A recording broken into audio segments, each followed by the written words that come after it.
Narinig nyo na ba po ang fish oil supplements? Di ba? Marami gumagamit nito.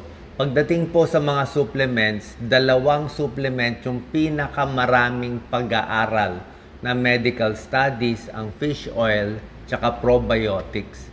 Sila yung pinag-aralan ng mga doctor, scientists. Kaya lang, hindi po ganun kasimple ang sagutan lagi. Sasabihin mo, Doc, iinom ba ako? Hindi ako iinom. Makakatulong ba? Yes or no? Alam nyo, wala talagang yes or no eh. Lahat po, ganyang kahirap ang medisina. Walang yes or no. Pero papakita ko sa inyo, ano yung pag-aaral, saan may benefit, saan yung risk, titimbangin natin, at tayo na magde-decide, kayo na magde-decide kung babagay sa inyo o hindi. Okay? Ganun po talaga ang medisina. Walang 100%. Kaya kung may maririnig kayo, inumin mo to, siguradong gagaling ka. Bihira yung may ganun. Bihira yung ganun. So, omega-3 fatty acids, maraming pag-aaral yan. Hindi lang pagkain ng isda. Ang problem kasi sa pagkain ng isda, pwede tayo kumain 2 times, 3 times a week. Pero hanggang 2 times, 3 times a week lang. Pag inaraw-araw din natin yung isda, hindi rin recommended kasi ang problema nga sa isda natin, meron ng mercury eh. Merong mercury content sa dagat. At pag marami nakakain natin, hindi rin maganda. Pero 2 to 3 times maganda.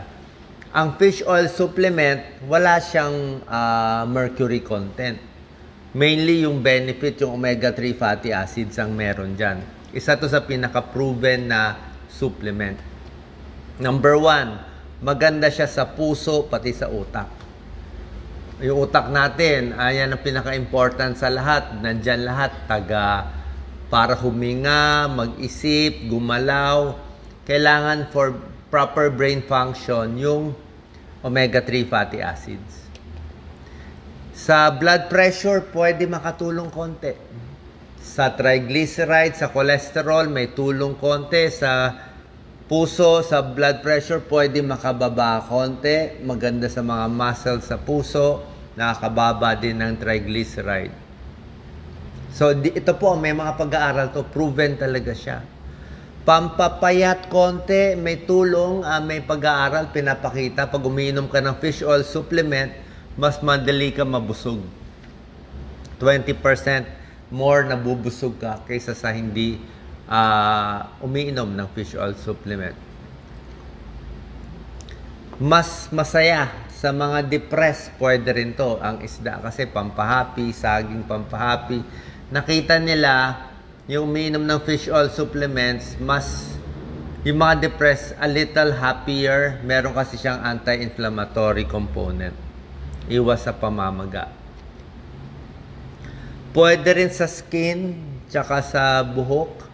Okay, pag mababa kasi ang omega-3 fatty acids na meron sa fish oil, mas nagda-dry yung skin, mas pumapangit yung buhok. So may tulong din siya kung kulang ka dito.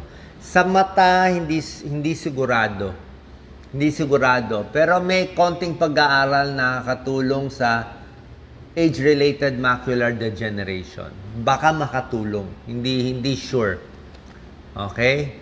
Sa buto, meron din konting pag-aaral na yung umiinom ng fish oil, mas okay yung bone density.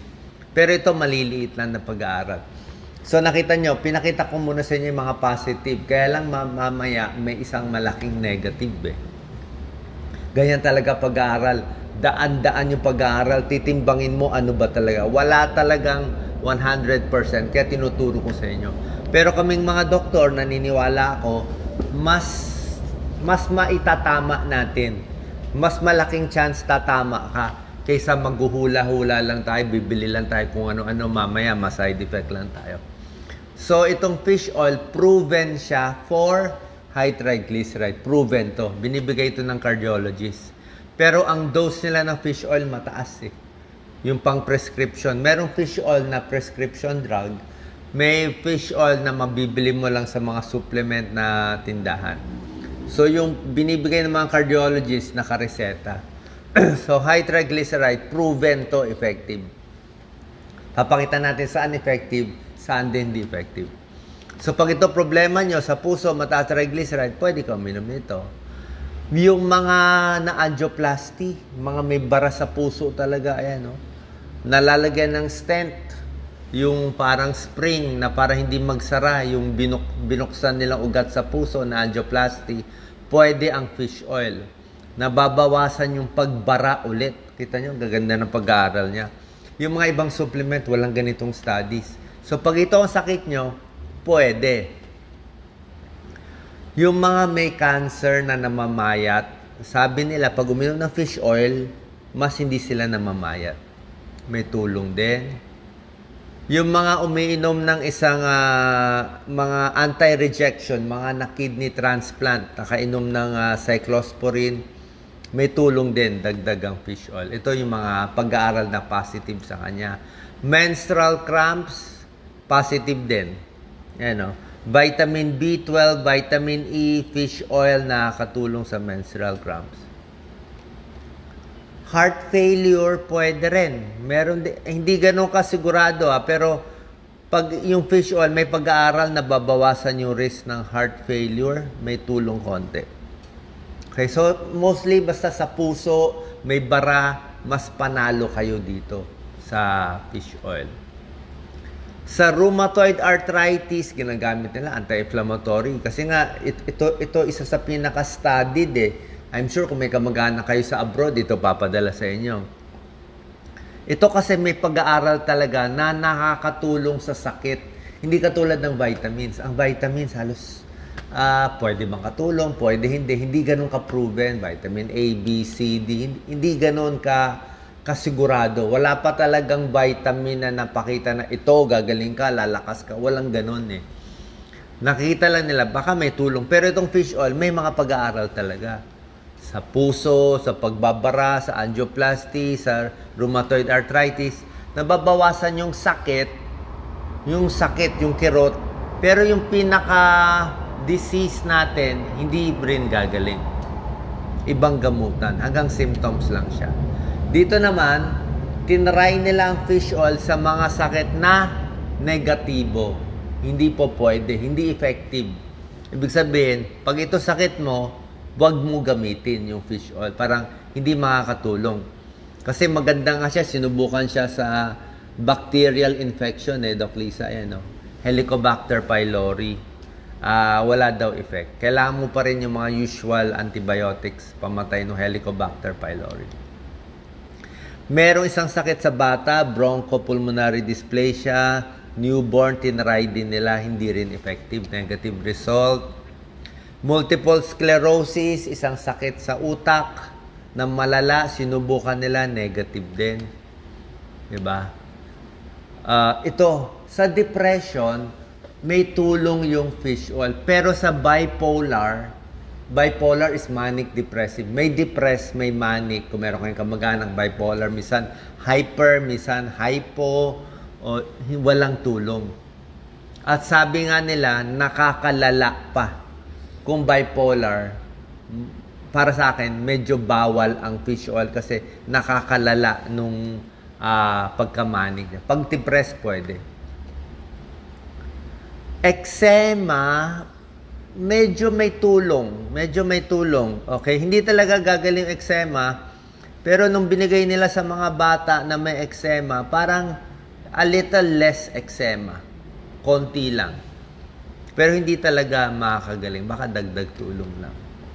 Sa diabetes, negative, not effective. Yung pampababa ng blood sugar, sinubukan nila, hindi daw nakakatulong. May gamot naman kayo sa diabetes Pero pampababa ng triglyceride at cholesterol, pwede. Diba? Pati yung abnormal heartbeat, may tulong din siya. Medyo may tulong ang fish oil. Pero yung diabetes mismo, blood sugar, hindi siya nakakatulong. Ito ang problema na natin. Okay? Di ba? Maganda. Napakita ko positive, negative. Ito problema natin, side effect. Lahat ng bagay may side effect. Lahat ng gamot, kahit yung kinakain natin, pwede rin magka-side effect. Kumain ka ng seafoods, pwede ka mag-allergy. Di ba? So, pag iniinom ang fish oil ng 3 grams or less, tingnan nyo yung dosis. Yung mga nabibili nyo lang sa mga tindahan na hindi reseta, 3 grams or less, safe naman.